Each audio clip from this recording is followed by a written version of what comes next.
Kitty party હોય કે birthday party એના માટે બનાવો પોટેટો બાઇટ્સ। એના માટે આપણે થોડું તેલ લેવાનું છે, એમાં રાઈ, જીરું અને તલ એડ કરવાનું છે અને 2 કપ જેટલું પાણી એડ કરીને એને સરસ રીતે ઉકાળવાનું છે।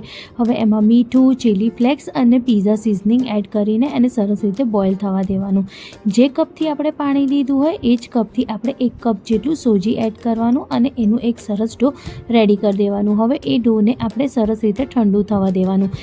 હવે આમાં આપણે 3 થી 4 બટેકા સ્મેશ કરીને એડ કરવાના, થોડું મીઠું એડ કરવાનું, 2 ચમચ જેટલું આપણે આમાં ચોખાનો લોટ એડ કરવાનો, સરસ રીતે એનો એક ડો રેડી કરી દેવાનો। જ્યારે ડો રેડી થઈ જાય પછી એક નાનો ભાગ લઈને આવી રીતે રોલ કરવાનું અને કટ કરીને આવી રીતે નાના એના પોટેટો બાઇટ્સના શેપ આપી દેવાના અને એકદમ લો ફ્લેમ ઉપર એને સરસ રીતે ફ્રાય કરી દેવાનો।